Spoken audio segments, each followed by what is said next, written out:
علامہ بغدادی صاحب اور دیگر جو ہمارے ذمہ داران تھے، سب سے ایک ہی سوال، پتہ نہیں ان سے ہوا ہے یا نہیں، ہمارے پنجاب میں جتنے بھی گرفتار سے ان سے یہی پوچھتا تھا لیڈروں سے کہ آپ کو پیسے کون دیتا ہے؟ یہی تو سوال ہے، اور تو ہمارا یہ تو جرم، یہی جرم تھا سب کا۔ مجھ سے بھی علیحدہ کر کے لے جاتے اس طرح خفیہ خانوں میں، جی آپ سے کچھ بندے ملاقات کرنے ہیں، میں ہاں جی کہتے ہیں آپ ہمارے ساتھ تعاون فرمائیں، آپ کو پیسے کون دیتا ہے؟ میں نے کہا آپ بتائیں ہمیں کون دیتا ہے، آپ بتائیں کون دیتا ہے، آپ بتائیں، میرے فون پر تو ٹیپیں آپ نے لگائی ہوئی ہیں، آپ بتائیں کون دیتا ہے؟ کہتا ہے ہمیں مل ہی نہیں نہ رہا، آپ تعاون فرمائیں۔ تو میں نے کہا اللہ کے بندو، جن کا کام ہے وہ جانے، ان کا کام جانے۔ خادم کا کام ہوتا ہے صرف خدمت کرنا، پہرے دار کا معنی ہوتا ہے صرف پہرا دینا، نوکر کا کام ہوتا ہے نوکری کرنا۔ باقی دنیا میں جس کی بھی جو ملازمت کرتا ہے اس کو تنخواہ نہیں ملتی، تو جن کی ہم نوکری کرتے ہیں،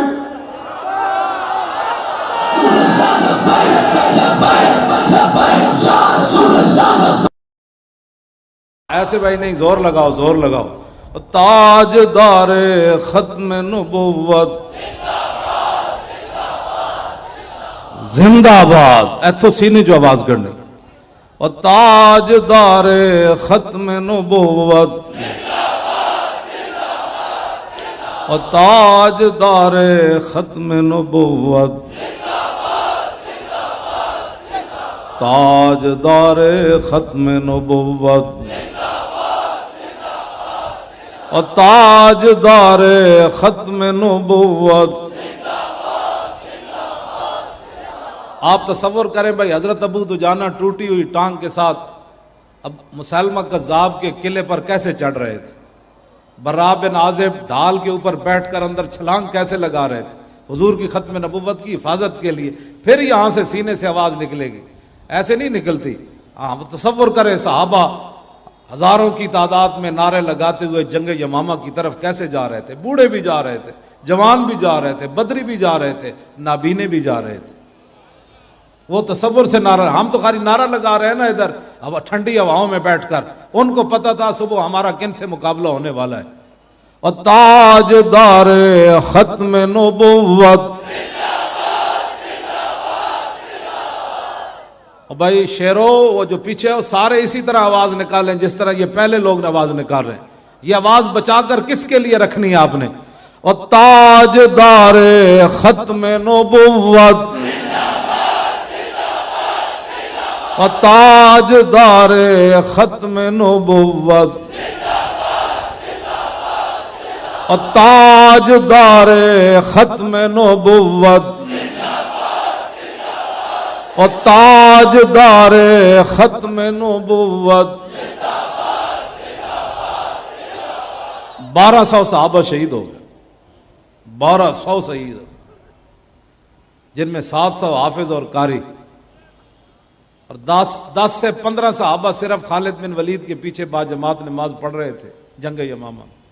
ام عمارہ فرماتی ہیں باقی سارے اتنے شدید زخمی تھے کہ وہ خیموں میں نماز پڑھ رہے تھے۔ تو آپ صرف نعرہ لگانے میں ایک دوسرے کے منہ کی طرف دیکھتے ہیں، یہ ایسے نہیں دین تخت پر آئے گا، اس کے لیے تو قربانیاں چاہیے۔ کبھی بدر، کبھی احد، کبھی خندق، کبھی حنین۔ بدر سے بڑھ کر زیادہ خوفناک منظر احد میں ہوا، پھر احد سے بڑھ کر پھر خندق میں ہوا، وہاں تو روٹی کا مسئلہ بن گیا، پیٹ پر پتھر باندھ لیے صحابہ نے، ٹھنڈی ہوا چل رہی، 25,000 کا لشکر آ گیا۔ علیکم بسنتی و سنت الخلفاء، یہ ہے سنت مصطفیٰ۔ جب عمر بن عبد ود گھوڑا ادھر لے آیا نا، خندق عبور کر کے آ گیا، یہ ہے جی سنت، تو حضور پھر خود تلوار پکڑ کر پہرے کے لیے کھڑے ہو گئے، اور حضور نے یہ بتایا سنت یہ ہے کہ جب دین پر مشکل وقت آ جائے تو جو دین کا رہنما ہو وہ خود تلوار پکڑ کر کھڑا ہو جائے۔ ہاں جی، یہ ہے۔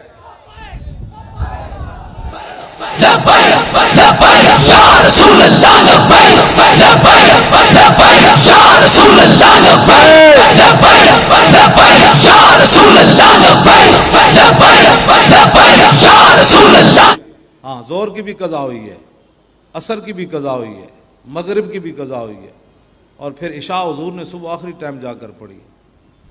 تو یہ بھی علیکم بسنتی و سنت الخلفاء کہ جب دین پر مشکل وقت آ جائے تو پھر حضور نے خود بھی خندق کھودی ہے. اور یہ تو پڑھ کر میں ویسے بھی روتا ہوں رات کو کہ حضرت انس بن مالک کہتے ہیں حضور نے خندق کھودی بھی ہے اور پھر مٹی بھی اپنے پشت مبارک پر اٹھائی ہے. یہاں بڑا قیمتی ہے مولوی خاتم، اگر اس کو ہتکڑیاں لگ گئیں تو پھر کیا ہوا؟ ہمارے لوگ جی حضرت صاحب کو ہتکڑی لگ گئی، تو میں نے کہا امام الانبیاء نے تو یہاں مٹی اٹھائی اور ایک بار نہیں اٹھائی. حتی وارت تراب و بیاض بطنی. برا بن عازب کہتے ہیں آپ کا جسم مبارک چاندی کی کیا حیثیت ہے، اس سے بڑھ کر حضور کا جسم مبارک سفید تھا. تو فرماتے ہیں اتنی بار حضور نے مٹی اٹھا کر پھینکی کہ مٹی نے اٹھ کر حضور کا جسم اتنی بار چوما کہ رسول اللہ کے جسم کی سفیدی گم ہو گئی تھی.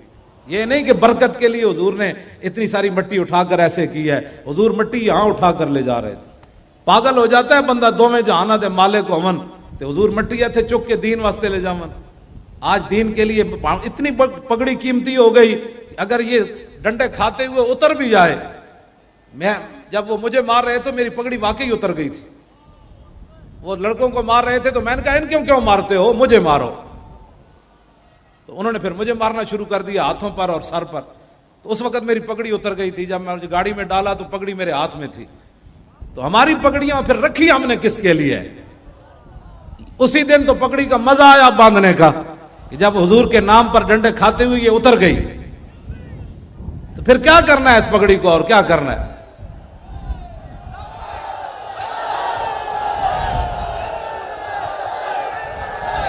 رسول اللہ لبیک لبیک لبیک یا رسول اللہ لبیک لبیک لبیک یا رسول اللہ لبیک لبیک لبیک یا رسول اللہ لبیک لبیک لبیک یا رسول اللہ لبیک لبیک لبیک یا رسول اللہ. یہ کوئی ایسی باتیں نہیں ہیں ہم نے کیا کیا، کچھ بھی نہیں کیا. ہم سے مراد آپ سارے ہیں، کچھ بھی نہیں کیا. دانت تو میرے نہیں ٹوٹے، اگر یہ ٹوٹ جاتے تو پھر یہ بھی سلامت ہے اور یہ بھی حضور کے لیے رکھے ہوئے ہیں.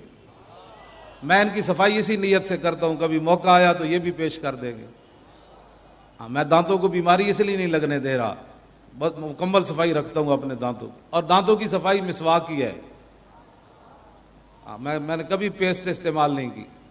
ہاں بالکل میرے دانت سارے سلامت ہیں، ان کو کوئی کیڑا مکوڑا نہیں لگا ہوا.